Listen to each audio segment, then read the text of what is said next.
So I'm here today with Freya, who I'm going to introduce in a second, but she works with the Soil Association, and I will put a link in the description, but the one-liner which I grabbed right off the website is, the Soil Association is the charity working with everyone to transform the way we eat, farm and care for our natural world. They do a lot, and I'm sure we can hopefully look at that in a little bit. So I've been working with Freya for a couple of years in a volunteer capacity, but my interest in the Soil Association came about in 2008, and I don't even remember where I heard about it from exactly, but I just remember signing up to become a member and being really excited, and reading really excitedly all of the little member pack that came with it, and feeling like these are people that have the answers, that know how to well, I don't know, it was just, I felt like I kind of found my tribe in a way, not that I ever met any of the people or anything, I just read the information, but yeah, I became really obsessed with the ethos around Soil Association and organic, just in terms of agriculture, but the food.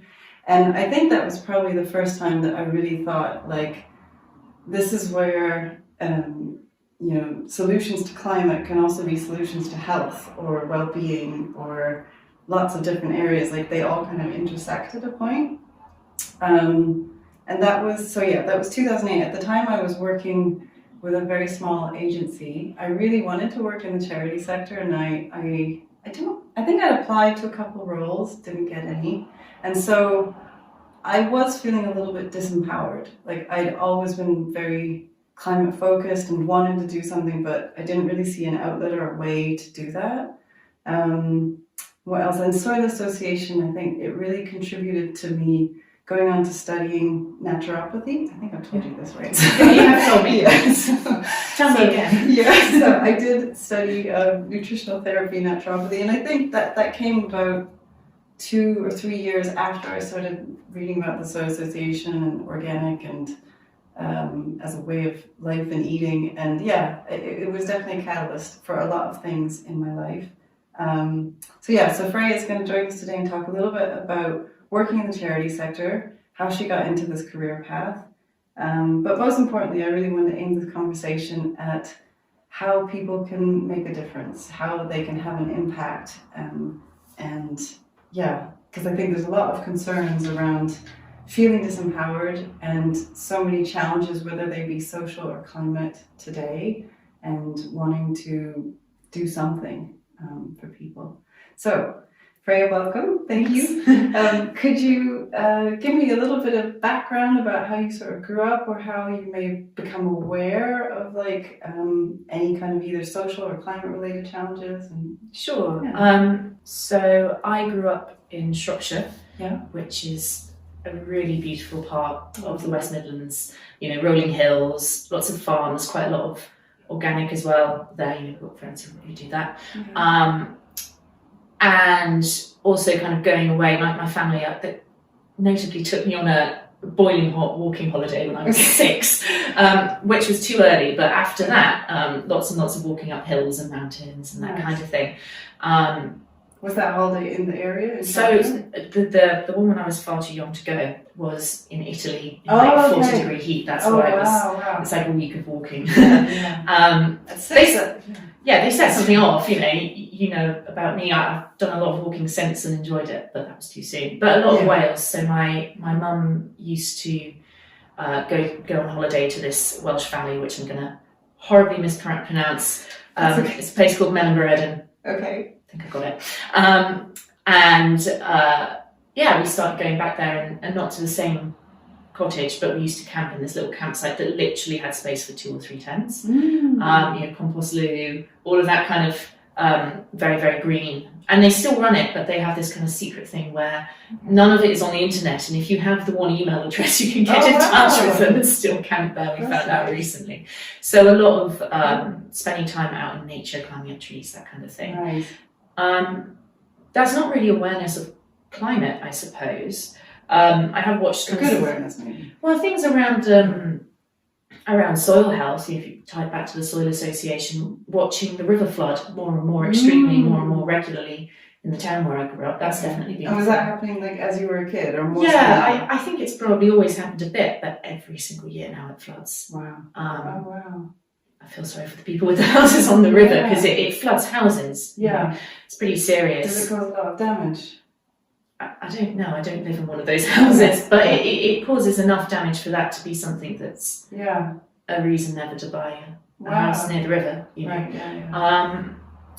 And I think that is a sign. It can't be good for the farmland around or any of that kind of thing. Yeah, I see your point. I get really passionate about that, actually, because I think so. I'm working in a corporate organization and being a charity partner with the Soil Association.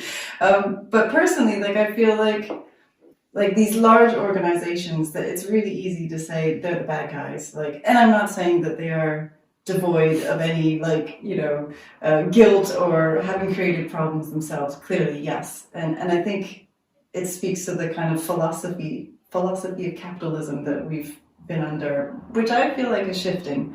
But yeah, looking at, like, from my own personal experience of being involved in a charity partnership, I feel like it's a way to kind of like shift the, I don't know, like, for the corporate side to have an opportunity to, use all their skills, which is what they've built their corporation on, to do something that's positive, and to share that with the charity side, who don't have the same amount of resources and don't have the same amount of reach necessarily, and to be able to kind of hopefully meet in the middle and do something powerful. I think that's really, really true.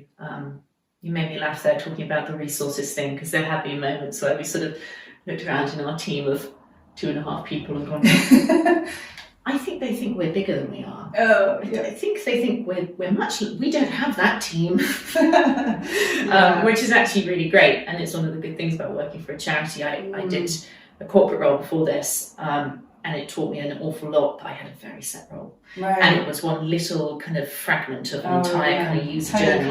And I've done all sorts of things, events, or design things, or write things, or pitch to people, or run events, like so many different opportunities through working for the charity and not having that resource. But yeah, I think it's the relationship between the sort of corporate and the charity world is really interesting. It's something that I almost struggle with at the moment, because I have no plans on leaving the Soil Association, but I wonder, in that kind of idea of like, where is my career going? I'm 25, I've still got time to kind of decide, like, do I want to retrain as a lawyer and work for Client Earth or something like that? Bit of a daydream. But how where are you most effective? And sometimes I wonder if actually you can be just as effective or more effective if you set up a green venture capitalist fund and you invest in some of these new green technologies that are taking nitrogen out of the soil.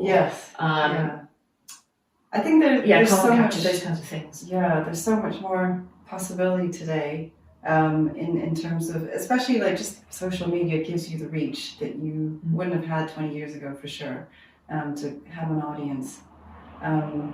But where you mentioned your age, and like, I think that's another point, we've jumped ahead a little bit. I really definitely want to talk about like how, like, awareness of wanting to have an impact, like at what age did that kind of reach you, and like what issues were really primary? Because there is obviously a generational gap between us. Of course there is, isn't it? I'm 25 too. Yeah, 25. But yeah, I mean, I can remember, I think it was in the 80s, like, and there being Earth Day, and I was like, what's this? And that was really exciting. Like, I think that probably one of the first Earth Days, but I was like, that's cool. A kid when, and that really caught my attention, and like first conversations around recycling and things like that. But I mean, I'm curious to know for you. I suppose in terms of the awareness, actually for a long time, what I was keenest to work on, I always wanted to work in the charity sector or make a difference. That or be an actress. And the sort of areas that were most interesting, I wanted to be a war journalist for a long time. Oh wow! From watching the killing fields, which Wow. the logic of that I question, because it doesn't seem to turn out too well for the war journalist. No, you know. I haven't seen that film, but I can imagine. Yeah, It's actually, I think fascinating. he's a photographer, and it's a true story. Is it? Wow. It's not nice. Not an easy. No, yeah, it's okay. a very long time as a Yeah. prisoner of war, for want Oh of a wow. better phrase. Yeah, he gets sort of trapped.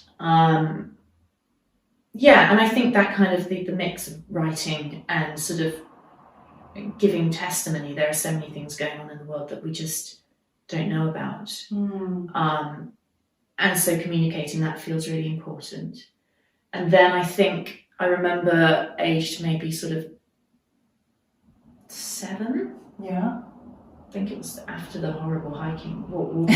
Maybe it was the same, maybe it was on the walking tour, because I think it was in France. We were in the south of France with my family, and all the farmers, I mean, French know how to do it, don't they? They'd come into the towns and dumped their entire peach crop on the street. Oh, because protest. Okay. And it was the same thing that we're seeing now to an extent. It was the fact that they were getting paid so little by the supermarkets that they just said, well, we can't do it, so we're just dumping it. And that kind of, I know it's not directly tied to climate, but that kind of issue around the food that we eat, the way it's produced, I just remember the smell, because it was rotten. It was August. There were peaches all over the streets, and they were rotting. And that kind of very sensory experience of that problem around how we produce our food, how we kind of interact, those different actors throughout that supply chain. That's amazing. And this idea that it is waste, like the way that it's operating at the moment, it might as well just be dumped on the street. That stayed with me for quite a long time. Wow. But it was always human rights up until quite recently. I see human rights and climate as being not the same thing, but very, very They're all related. connected, You have for sure. climate refugees now, and you have cases where there's some really interesting stuff around the law now. I'm not going to talk on it now because I'm not an expert, but around kind of how we look at holding people accountable for climate change. And quite a lot of that is done through the lens of the impact it has on people. Yes. Because we have a legal kind of framework and understanding that's about harms or rights associated with people. So if you look at that as a route into climate change, like, oh, there's been climate change, a glacier has flooded a town, how do we address that? It's the effect on the people, it's not the fact that we've hurt nature. That's kind of quite often, I think, how it's sort of looked at. I might be wrong there. Well, also, like you mentioned to me in your notes about faith in nature, putting nature on the board, and I looked that up. I thought it was so interesting. Yeah. And there was two things that stood out. Like there was that, and I thought it's such a wonderful, like they actually made the effort to get the legal, wording or contracts around having nature be an actual member of its board, which I thought was really outstanding. And basically saying, giving nature a vote, which I think is really cool. But the other one was also New Zealand, I think it was in 2017, passed a law to give nature the same rights, or it was maybe one particular river, but giving it the same rights as people, which I thought, that's such a big and exciting shift. Like, I definitely feel, I'm very much an optimist. I don't deny that. But I definitely feel like there is a changing of the tide that's kind of like, that's shifting awareness and perspectives and, I really want to, I didn't know about the New Zealand thing, I really want to look that up now, because the faith in nature point, nature on the board, it's not this kind of, they haven't put like a love fern in a chair in the boardroom, they've got individuals representing nature. And the thing around sort of nature having the same rights or a river having the same rights in New Zealand is really interesting to me, because if you think about human rights and what does it mean to have human rights, it's about human rights and responsibilities as part of what people will throw up. Because if everybody disappeared right now and we just dropped you in the desert, it doesn't matter if you have a human right to shelter or to water or to asylum, because there's nobody to give it to you. True. So the idea of nature having rights, I mean, I love that idea as a concept, but I'm really interested in how the rights and the responsibilities piece kind of fits together, because at the end of the day, it's a different thing. It's not. Well, you can definitely argue that nature has a consciousness, but it's not a sort of I'm going to speak my mind now. It isn't a sort of human thing. I just to sort of add that point around sort of consciousness, I suppose, and having an impact. I think the way that sort of relates to my ethos is very much around having a sense of ownership of your actions. And so it's not like, oh, there's a mosquito, bam, now you're dead. Ha ha. It's more around like, well, I've chosen to kill this mosquito because I acknowledge that from my perspective, not scratching my arms and bleeding everywhere is worth killing this thing, which is a pretty brutal thing to acknowledge to yourself. But in acknowledging it, you have that kind of ownership, and you're empowered to move through the world in a way that's quite intentional, which can sometimes make me feel really panicked, actually. You really get overwhelmed with all these different consequences. I have a friend who has really quite severe anxiety, and the thing that happens to them is they sort of say, oh, I've got to choose between this, let's make it soil association, organic lettuce and non-organic lettuce, which isn't a big decision in day-to-day life, but for them they go, well, if I pick this organic lettuce, then I will have spent 50p more, which means that over a space of 52 weeks that will be like £20, and I don't have £20 in my bank account right now, and then they have a panic attack. I've totally suffered with that. And it spirals off so far. And when you get that hyper awareness of your impact and your intention and moving through the world, it can have that dark side to it. Totally. I think soil association, studying nutritional therapy, all really good, but it's only recently, like in the last year or so, I've realized probably the seed for all of that is anxiety, anxiety about health. And I've totally had exactly what your friend mentioned, wanting to, I remember from the Soil Association kind of magazine seeing Good Energy, and I think they're still around, but I signed up to Good Energy for years. And then during, I think it was the 2008 crash, and having no money and being oh, do I stay? I mean, they're doing a good thing, but I don't have any money, and constantly going around these circles, and same with food, organic food. I almost have this mindset sometimes where if it's not organic, it's just bad, and it's really not helpful to think that way. I don't think some people at the Soil Association might say that, but I think other people, we've got a very wide range of views there. And I think a lot of people will talk about how the benefit of organic is that it is regulated. So just because something is, biodynamic's pretty great, if something's labelled as biodynamic, it's probably already organic. But or regenerative is the word that's coming through now. And you don't have to have that regulation around that term yet. Right, okay.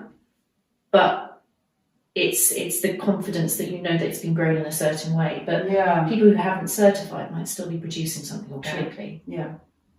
Probably not. But they, if it's grown in someone's backyard and it's not certified, that doesn't mean it's not organic or it's not good. And I mean, it also, even if you're shopping at Lidl or Aldi or Tesco's or wherever, I've had other times where I've been really, having, because that anxiety was mainly before I had my son, and then having a child and having moments of financial hardship and being well, I have to feed him. So there are priorities. And also dealing with a child's pickiness, you know, like chicken nuggets, that's it, chicken nuggets, or only white things, and you're just like, oh, that's not nutritional. So you kind of have to embrace but yeah, I've definitely suffered with moments of like, I think there's a term for it, like where you have like an anxiety around food. I can't remember what it is, but I'll look it up. But yeah, it's easy to think that like if it's not got that stamp or that seal, like it's not good for you, or it's not gonna give you what you need. I know I'm tangenting. There are a couple of things. Firstly, soil association job. Applying for that job, that was climate anxiety. I did the maths, and if I sleep 8 hours a night, which I sometimes do, every night for a week, then I think it's 33.4% of my waking hours are spent at work. If I'm just working my contracted hours, that was my last job, it's this job. Honestly, sometimes it's more, because sometimes you just get passionate and you suddenly look up and you're like, oh, I've been writing about policy for 2 hours, whoops. But that's a lot of time. And if I felt that if I wanted to make a difference, that's how I do it. That's the largest amount of time I can contribute towards the environment. I'm never, well, maybe I'll rule the world one day, but I'm not likely to be so successful that I can just choose to work 2 days a week and live the quality of life that I would like to have, with the security I'd like to have, you know, thinking about children as well, not right now, but you know, that kind of thing, so that I can just dedicate 3 days a week or whatever it is to doing environmental stuff. I mean, some people do that and I really admire their discipline, but I actually need somebody to say 9 a.m, 5:30, 9 a.m, 5:30 to keep that commitment going. And that's why I went over. But the other thing about gosh, I think I've actually forgotten it. There was a really interesting point around the rubber stamping on sort of greenwashing. That's it, greenwashing. There's in France about maybe 9 months ago, and I'm going to give you a really garbled version because I was reading it in French. Amazing. But there were French organic farmers were protesting. I think French farmers are definitely protesting again now. This was before. Okay. And they ran this campaign. I'm not going to try and say it in French, but it was like the government is leaving us, organic farmers are naked. And so there were a load of organic farmers going out with little signs held in front of their crotches saying, organic is being left naked. Wow. And the reason why is that there was sort of changes around funding. So they were losing their funding and they were losing their market share to regenerative or other forms of kind of eco labelling and farming that wasn't held to the same standards, because it was just kind of like, you know, uses regenerative practices. You could be spraying your fields with pesticides all day long, but if you use minimum tillage, where you're not kind of throwing up the soil all over the place, well, you've used a regenerative practice. Wow. So yes, I don't know what happened in the end to that campaign. I hope they were successful. But it's a really interesting thing around the labelling, because on the one hand, there's this slight sort of elitism associated with organic, which is something I know that the Soil Association is trying to sort of address. Where it's kind of seen as this sort of premium product. And partly you're in this sort of traction circle where if there's so little support and if it's so expensive, it kind of stays in that bubble. But as soon as people realise that kind of organic is something that is climate action, and we build up that market share, then it can become more sort of financially self-sustaining and viable, and it is financially viable, it is sustainable, and in the long term it's an easier way of, the more you put in terms of those inputs, the more you get out. Well, the more you need it. Yeah. There's a great quote from Helen Browning about how I think it's nitrogen. But she's talking about kind of chemical inputs into farming and how her dad described it as sugar. Okay. It's that kind of thing where it gives you energy but it doesn't fill you up. Right, and it burns quickly. Yeah, look that one up on the Soil Association website. It's a great quote. But there's an interesting one around those kind of labelling things. Interesting. Because we're getting more labels which when you walk into a supermarket, you look around and you're like, oh, Yeah. great, everything's green now. Yeah. But because everything's green But now, what do they mean? what is truly green? How do we address greenwashing? And I think that, like, particularly the European Union are doing a lot on that around regulating what you can and can't say. Yeah. It's changing a lot. Oh, that's good. But it's this kind of constant battle. Yeah. The farmers in France, like, do we have similar sort of issues here? Because I feel like the Soil Association is, I feel like, anyway, it's such a good standard and the certification is really well regulated that hopefully we're not having the same issues in the UK, but I think, so organic is its own thing, it's regulated, these are sort of internationally kind of recognised standards, that's that thing. And what the issue in France was, it was that kind of dual thing of losing funding, or sort of not being funded any more than other kinds of sort of regenerative farming that didn't have to adhere to such high standards, as well as having the market for green choices diluted by those other labels. Yeah. And I think in the UK, again, very clearly speaking as Freya and not the Soil Association, it varies quite dramatically between devolved nations. So like Scotland, Wales, England, very different. And a big problem, I'd say, around this kind of area beyond the funding, which is always a challenge, everywhere. That's not quite true, actually. In Europe, there's a lot more sort of governmental support, actually, typically for organic than in the UK. And more funding and that kind of thing, typically, not everywhere, but typically. But in the UK, there's that market share piece, which I think is, you were talking earlier about how you have an impact and, at points when you felt sort of disempowered about the climate. Yeah. And the Soil Association is doing this really interesting thing where it's kind of got, I was going to say two-pronged, but it's more like sort of eight-pronged approach, where we can sort of talk to and sort of engage individuals.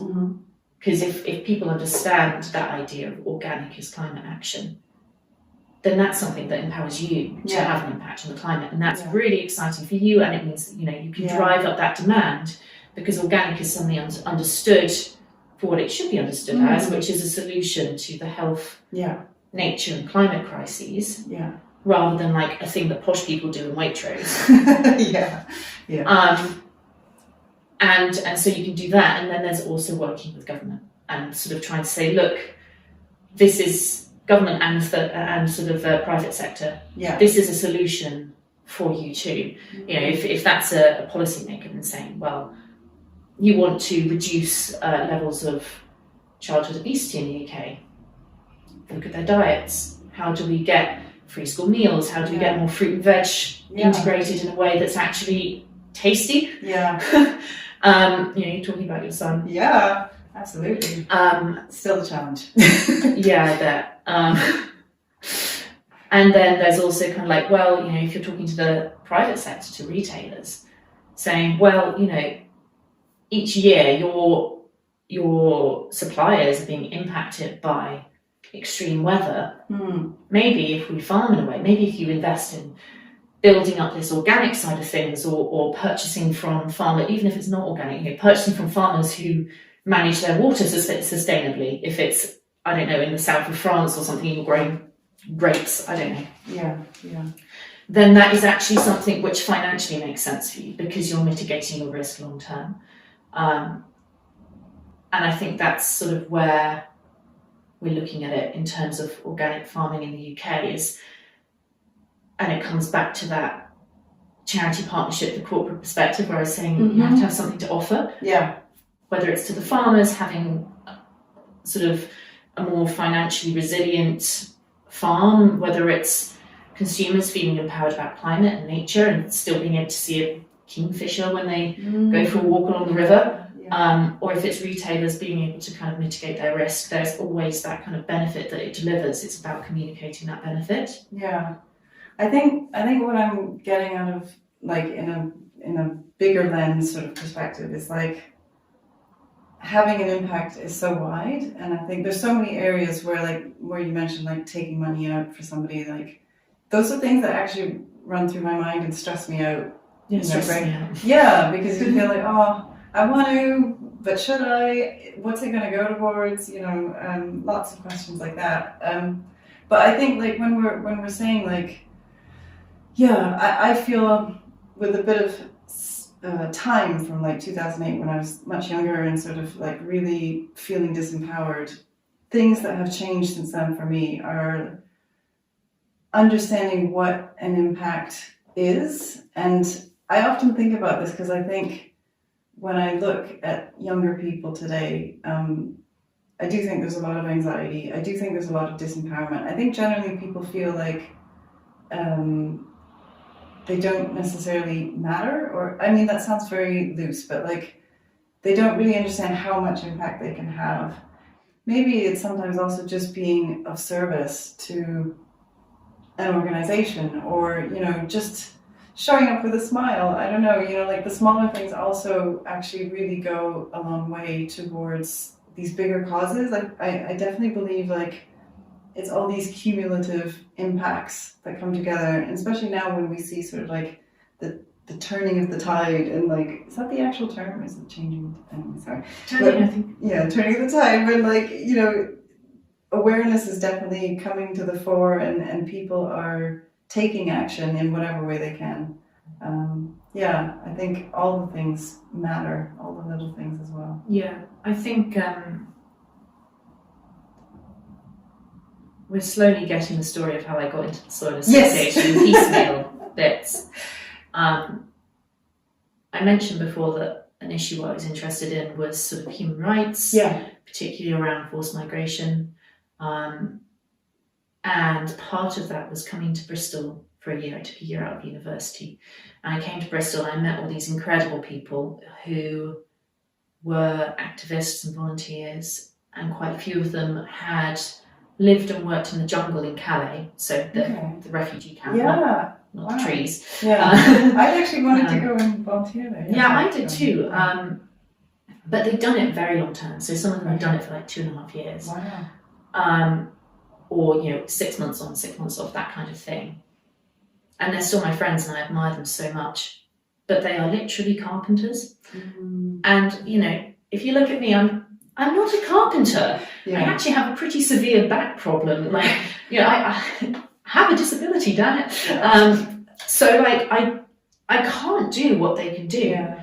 But I've been incredibly lucky to have an extremely high education, high standards, lots of different connections, lots of different opportunities to explore interests and to learn how to operate and move through different environments as well. Mm-hmm. And there's a thing that happens, not necessarily with my friends, but I have seen it around, where somebody's talking particularly around social issues, so issues involving people more so than like nature. Yeah. Is there's this kind of like narrative crafting, and if you know somebody long enough, and you see the narrative kind of developing, each time it becomes a little bit more like, and I'm basically Spider-Man, and I'm saving the world. And I started to kind of think, I'm really glad you've done this work. Yeah. You're really good at it, so it's okay that you have this kind of gratification from it, but it does seem to be an awful lot about you. Mm. Whereas, and the difference between somebody doing that and being good at what they're doing, and me, is that I would be doing that being Spider-Man, and also not being very good Spider-Man. Yeah. Like I don't have those skills. What I have is skills to go and work in an office. Yeah. And so that impact piece is, you can have an impact without it looking incredible on paper. Yes. Even my role, my partner has a real focus on being productive. That's like what he's aiming for. He's not aiming to be good. He's not aiming to be successful. He's aiming to be productive, which is really, I hadn't really thought of it that way until I started going out with him. But it's an interesting approach, and that looks very different to being a superhero. For my experience in my role, what I'm trying to get at in terms of that impact piece is that I have made a compromise to myself to say, this is how I think at this point in my life I can be most effective and have the most impact. but I'm not doing the work of the charity. I'm not going to Westminster and giving evidence on the soil health inquiry, or I'm not very often on a farm digging a hole. I'm not actually doing the work, I'm funding the work, and that is a step behind, and I'd love to be on the front line. I'd love to be that war journalist, but in terms of having impact, that's a different thing. And it's full of compromises. The money element of it really complicates things. But it's how the world works. Yeah. Do you feel at all jaded? Like, I don't know. I don't think so. Okay. I mean, I haven't, it hasn't been very long that I've been working in this role. Okay. There are so many different ways of kind of looking at things, and I do feel at the moment in my life I'm weighing up like which path to take. Do I want to have a family fairly young? I hope my boyfriend doesn't want this. Do I want to retrain as a lawyer? Like I said, the client earth daydream is a real thing. There's lots of different elements in terms of choices, and I also wonder, that the point about the family, there is a selfish part of me that has grown up with not like crazy privilege, but a lot of privilege. My dad is a lawyer. Okay. My dad is a lawyer. And so, I got to have all of those kind of things that having a well-paid job gets you. Yeah, absolutely. Especially when you buy your house in the 80s, like all of those kinds of things, like financially very, very well set up to then say you can go and, I had a scholarship, but like wasn't a full scholarship. Like you can go to private school. You can have French horn lessons. You can go to Mexico. So I did fund myself after Mexico. The other big trips, that was me and my savings, but those kinds of things. And so if I'm imagining my imaginary daughter, definitely daughter, then I'm thinking, well, actually, I would like to be able to give a child the same opportunities. So do I want to move into the private sector? And that point around impact is like, are you having impact on the world? This kind of nebulous thing where you don't really know people. And frankly, like I look at the polling results sometimes in Private Eye or The Week or whatever newspaper it is that I'm reading and think, I don't really relate to a lot of these people. I don't think that I like what they're saying or thinking very much. Maybe I don't want to save the world. I do, because I want to save the mountains. But there's that impact, and then there's the impact of like the impact my parents have had on me. Both For sure.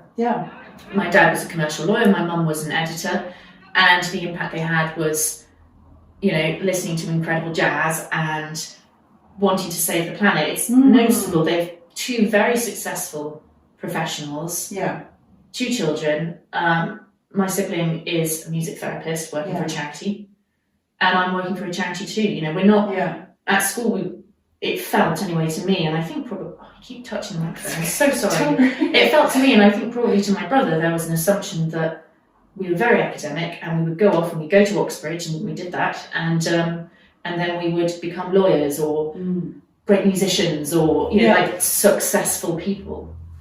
And we are just part of the enormous crowds drifting through Bristol, and I think there's something really lovely about that, but it's quite scary to kind of let go of those childhood dreams of well, it's the narrative again, it's the impact narrative of saving the world. Well, first of all, you definitely don't have to let go. I think you're of a good age that you have many years ahead of you to change and do something else. But I think, I don't know, as you were speaking, like there's so many elements of making an impact that like, I kind of feel everything is, it's a bit of the ethos actually of what I shared on like the podcast is like everything matters, everything kind of interconnects and everything is included. And I definitely think, having a child, just having an impact on that person, you never know, they might grow up to be a political leader of some kind, or, if somebody happens to listen to this who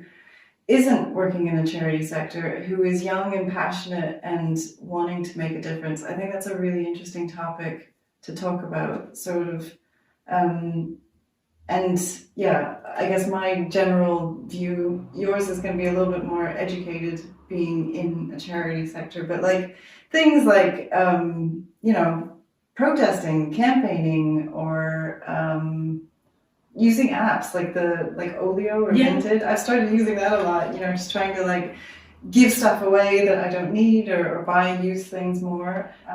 Yeah, I think it's interesting to discuss sort of what probably is helpful in this day and age and get your view. So on the apps, the one that I use is Too Good To Go. Oh, I don't know that one. Okay. Oh, it's great. You at the end of the day, you kind of go and pick up these mystery bags from shops or cafes or whatever. Oh, is that food? Okay. I've been doing Olio for like non-food stuff mainly, yeah. Downstairs there's an organic veg shop, and I went and got a Too Good To Go, and they always go the day before, like in terms of ordering them. It's literally a box with like chard and lemon, like a full box, you know, raspberries, grapes, like a melon. Oh, nice. Yeah, so can you do it regularly? Like, is that cutting your food bill? Yeah, I don't do it super regularly because I'm so disorganized that I don't order it in time. But it's a lot of vegetable matter to get through in a good way. So in terms of the apps, I've got lots of different threads going through my mind, so I'm just trying to collate them. Go for it. The first thing that I wanted to tie to is Olio. I actually heard the founder of Olio speaking at the Blue Earth Summit. Oh, nice. And she was really interesting. She was on a panel with Helen Browning, who's the chief executive of the Soil Association. And we were sort of talking about food waste and organic and all these different things. And I can't remember what she actually said, but the point was raised by the moderator, sort of saying, isn't an app like Olio a symptom that we have a flawed food system? And I think in that sense it is, you know, there's so much food going to waste. Yeah. And people are still using food banks. There must be something wrong. Absolutely. And so I think using something like Olio, I can't remember exactly, I don't want to accidentally misquote her, but I'd imagine some around the sort of response that it came is like, yes, it's a sign that there is a flaw, but it's also the solution in the meantime, that kind of moving towards things. And that's, I think, a really important thing to bear in mind when you are thinking about joining a charity. There's lots and lots of kind of academic theory around this. I studied international studies and refugee rights and those kinds of things. So I read a lot of the highbrow academic literature that is almost so far removed from the real world that it's like, I don't know what these words, they've made these words up. But one of the points that I think is really, really key to get across, and it comes up in a book which is a French book called Casualties of Care, which is about the French system and charities supporting forced migrants and economic migrants and refugees and asylum seekers, all of those different kind of groups, which is around kind of like charities sort of taking on the responsibility that should be a public responsibility, should be a governmental responsibility. It's the state's responsibility to offer asylum, you know, that kind of thing.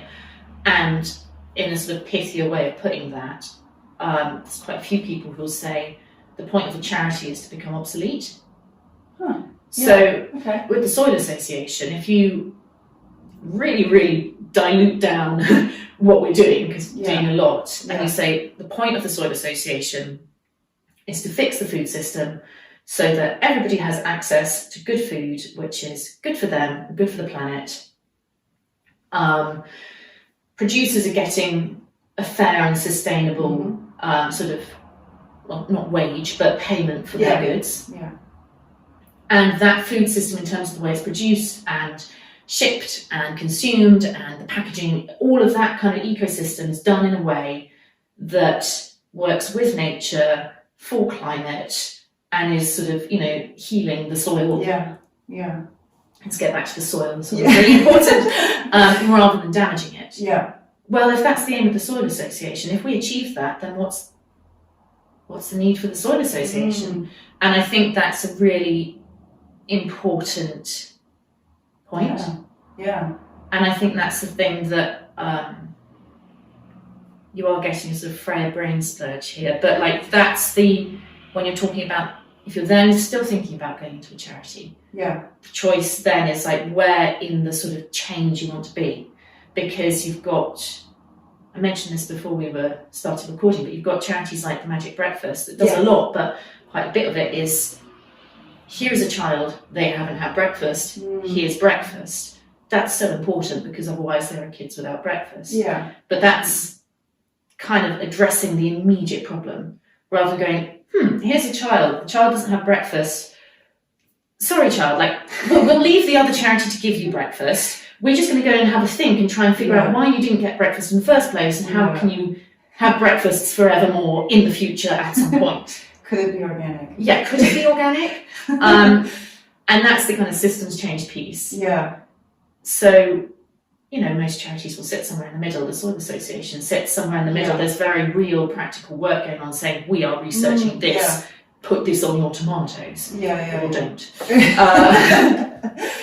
If it's organic. But the kind of where you want to have impact is also kind of how direct you want your impact to be. Yeah. Because, and this is a personal opinion, I feel that you can have that really direct impact. We were talking about having children. That's such a direct impact. It's such a close relationship. Yeah. But it's quite a narrow beam of like very intense. I'm always thinking about light. It's like a very intense beam of light on one pinprick. Yeah. Or you can have this kind of diffuse impact, which is harder to see exactly where it's hitting and what it's doing, but it's a much broader impact. Yeah. And kind of figuring out what you want from that is important too. I think believing in that sense, in the broader sense, is that believing that you are having an impact is really important. Because anyways, sorry, that's my tangent. Please go on. No, I mean, that was it really. And the question was kind of what advice I'd say to somebody who's thinking about joining the charity sector. I mean, I'm curious as well, like, because I have mixed views on like the protesting. Like, of course, yeah. You know, like, there's obviously been so much in the last few years. Because I'm in London a lot. Yeah, lots of protesting.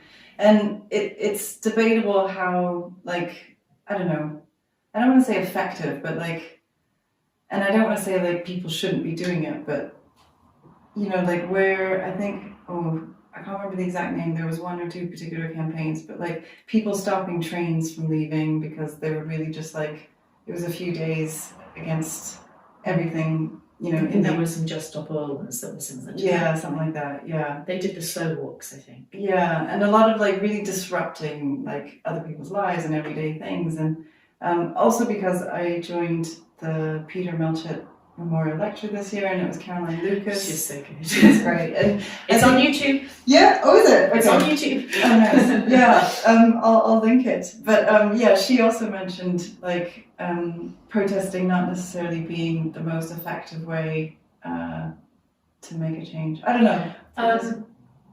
I have many thoughts and feelings on this. Okay. I suppose the first one is you're talking about when I sort of became aware of climate change and things like that. Actually, I remember my parents had this cartoon that they cut out of, I think it was probably Private Eye, when I was youngish, you know, sort of like maybe 10, maybe a bit older, early teens. Yeah. And it was literally like a side-by-side of the same kind of street view in London or America somewhere. Yeah. Of like protesters protesting and blocking transport, you know, that kind of thing. And this sort of fusty old couples would go, oh, it's so inconvenient, it's so annoying. And then next to it in the same street, but flooded with everybody up to their necks in water and going, oh, it's so inconvenient, it's so annoying. And I think there is that point for the protesters. Yeah. I think as well, I find it really stressful. I find it really stressful going to protests because I don't quite know why it happened, because I used to be so happy in a crowd, but I actually just find it a lot to be around lots of people. For sure. Especially when it's kind of high emotions. Yeah. So I don't personally do it all that much because I just get scared. Yeah. Understandable. But like, I think that going on protests is a symptom of people feeling disempowered. You know, if you don't feel like your government is representing your interests or is protecting your future, that's why you have people like Greta Thunberg. That's why she left school and went and sat outside. It's literally just like, there is nothing else I can do. Yeah. So I think that maybe it's not the most effective way to change policy or something, but actually, if it's the only thing you can do, then it's the most effective thing you can do in that moment. That's the way you feel.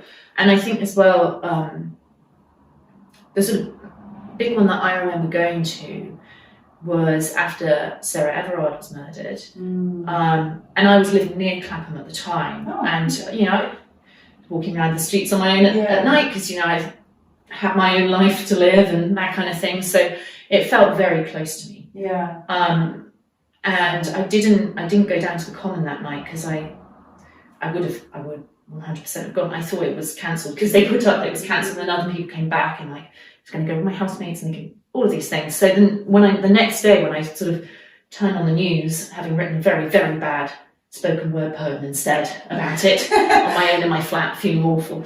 And I saw that people were going to protest in Parliament Square because of the way that they've been treated at the Common and all of this kind of stuff. I went. And I think there's a sort of element to protesting as well, which is really valuable and important, where you look around and you say, I know I'm not alone. Here are all these people who are feeling this. And it was interesting because for that protest, it almost wasn't, to me, totally clear what it was for. I was going because it is very emotional, but like, I was going because I wanted to grieve for this woman, and, you know, also all the people who weren't middle-class white women, you know, all the other women who were being murdered that we, you know, somehow forgot about, surprise. But like, I wanted to go and grieve for this kind of injustice, which to me seems so rife. You know, I've seen so many friends hurt in a similar, obviously not that badly, but, you know, none of my friends have died, but, you know, friends have experienced extreme violence.